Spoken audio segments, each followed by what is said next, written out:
Assalamualaikum warahmatullahi wabarakatuh. Rekan-rekan semuanya, semoga kita dalam keadaan sehat, terlepas dari kesusahan apapun, beban apapun, dan kalaupun sedang mengalami sakit, tertimpa beban kehidupan, kesusahan, semoga kesusahan, beban kehidupan, dan sakit itu segera berakhir, teman-teman semuanya. Nah, ada banyak kesusahan mungkin yang terjadi. Salah satu kasus adalah ketika kita mendengar kasus perkosaan. Ya. Nah, bagaimana sebenarnya tentang perkosaan ini, teman-teman semuanya?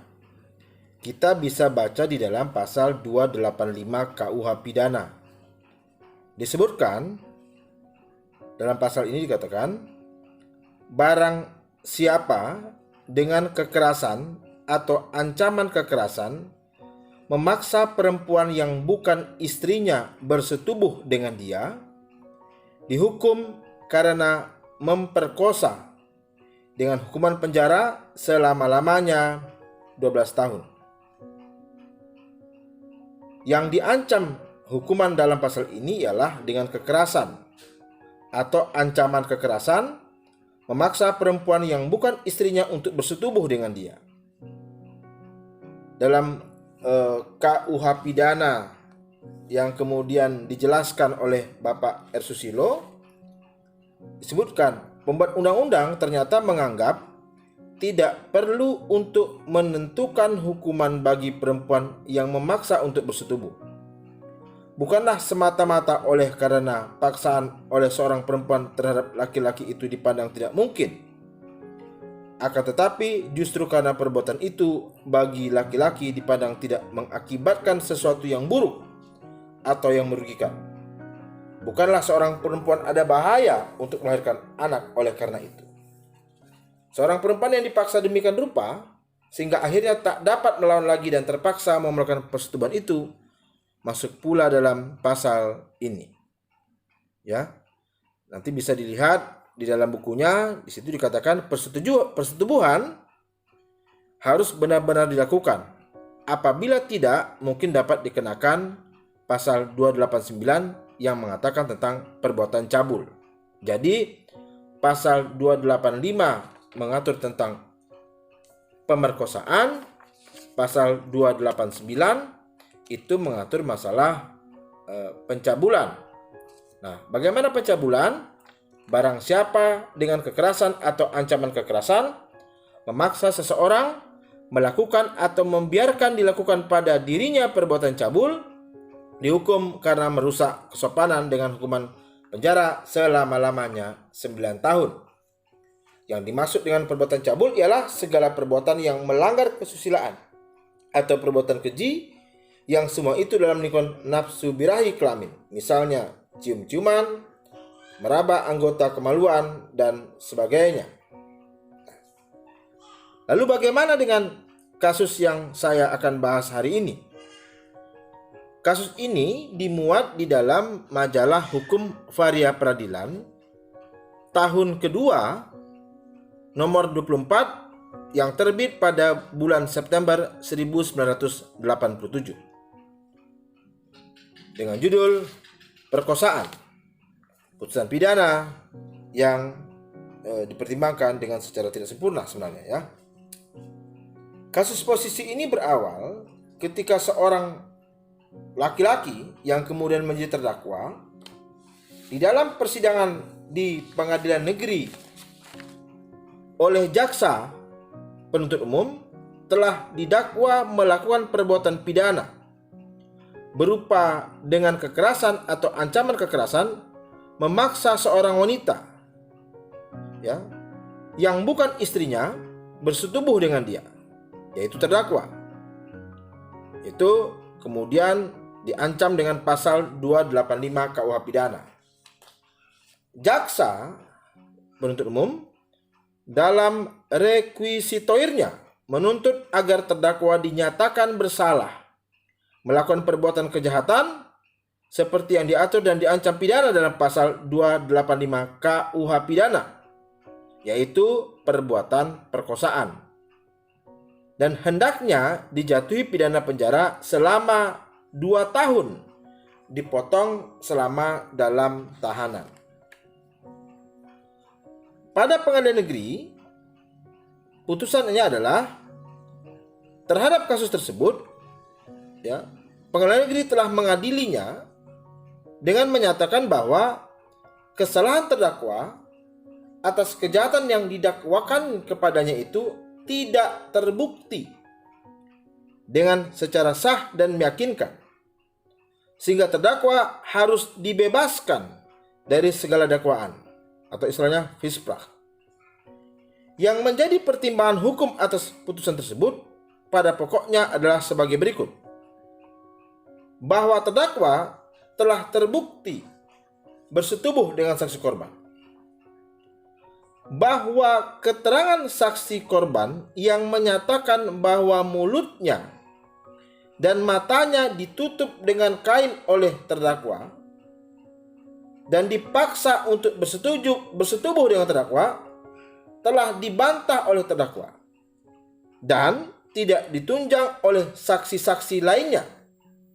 Tambahan lagi, saksi korban dalam memberikan keterangannya itu dalam persidangan tidak disumpah karena masih di bawah umur.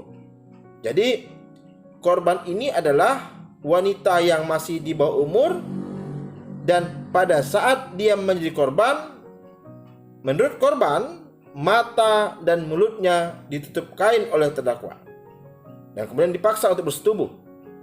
Namun itu memang tidak ditunjang oleh saksi-saksi, hanya pengakuan dari saksi korban saja. Bahwa dengan alasan hukum ini, maka hakim tingkat pertama berpendirian unsur delik dengan kekerasan atau ancaman kekerasan tidak terbukti dengan sah. Seperti yang sudah kita bacakan tadi, kalimat pokoknya akan mengatakan, barang siapa dengan kekerasan atau ancaman kekerasan, ya, memaksa perempuan yang bukan istrinya bersetubuh dengan dia, dihukum karena memperkosa dengan hukuman penjara selama-lamanya 12 tahun. Nah, dalam kajian hakim ini ternyata dia tidak memenuhi unsur. Nah, atas putusan hakim di tingkat pertama tersebut, jaksa penuntut umum mengajukan permohonan kasasi. Kemudian Yang Mulia Hakim Mahkamah Agung memeriksa dan mengadili kasus ini, kemudian telah memberikan putusan yang amarnya pada intinya adalah sebagai berikut: menerima permohonan kasasi yang diajukan jaksa, menyatakan terdakwa terbukti secara sah dan meyakinkan bersalah melakukan kejahatan perkosaan, menghukum terdakwa dengan pidana penjara selama 2 tahun dengan pengurangan masa tahanannya. Bahwa pertimbangan yang mendasari putusan Mahkamah Agung tersebut pada intinya adalah sebagai berikut: bahwa pengadilan negeri telah salah menerapkan hukum karena putusannya tersebut dipertimbangkan secara tidak sempurna, yaitu pengadilan tidak mempertimbangkan dalam putusannya tentang adanya bukti visum et repertum yang terdapat dalam berkas perkara yang bersangkutan.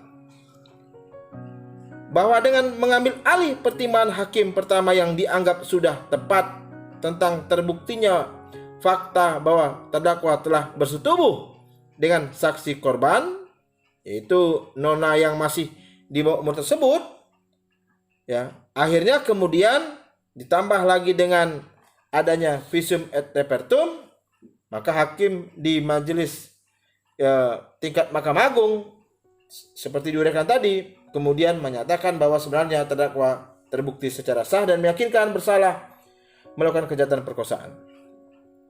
Bahwa tentang unsur delik berupa kekerasan atau ancaman kekerasan tersebut, menurut Mahkamah Agung telah terbukti dari fakta, yaitu bahwa saksi korban pada malam itu juga dengan menangis telah mengadukan perbuatan terdakwa kepada orang tuanya, bahwa hal tersebut merupakan petunjuk adanya kekerasan atau ancaman kekerasan. Nah, mari kita ingat lagi berdasarkan pasal 184 KUHP, petunjuk merupakan salah satu alat bukti yang dapat dipergunakan oleh hakim untuk mengambil sebuah kesimpulan, pertimbangan, kemudian dituangkan dalam sebuah putusan. Bahwa bukti visum et repertum telah menyimpulkan bahwa saksi korban telah menderita noda paksa, sedangkan terdakwa tidak berkeberatan terhadap isi visum yang dibacakan di dalam persidangan tersebut.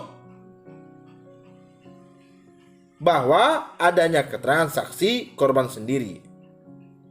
Bahwa berdasarkan atas alasan di atas, maka Mahkamah Agung berpendirian terdakwa terbukti dengan sah dan meyakinkan bersalah melakukan kejahatan perkosaan sesuai dengan pasal 285 KUH pidana, dan karena itu harus dipidana dengan pidana penjara seperti yang telah diuraikan di atas. Nah, itulah kemudian pertimbangan di tingkat Mahkamah Agung. Nah, uraian ini bisa teman-teman baca di halaman 72 dan 73 Majalah Hukum Varia Peradilan tahun kedua nomor 24 yang terbit 24 pada bulan September 1987. Semoga uraian ini menjadi salah satu modal kita, terutama bagi praktisi hukum atau masyarakat, ketika nanti melihat atau mengetahui tentang kasus-kasus perkosaan, ya, yang ternyata kemudian tidak ada orang yang menyaksikan kejadiannya, tetapi sebenarnya dimungkinkan ada alat bukti yang sebenarnya bisa dijadikan bahan pertimbangan selain tadi saksi, yaitu adanya petunjuk yang dalam kasus ini kebetulan ya adalah visum et repertum.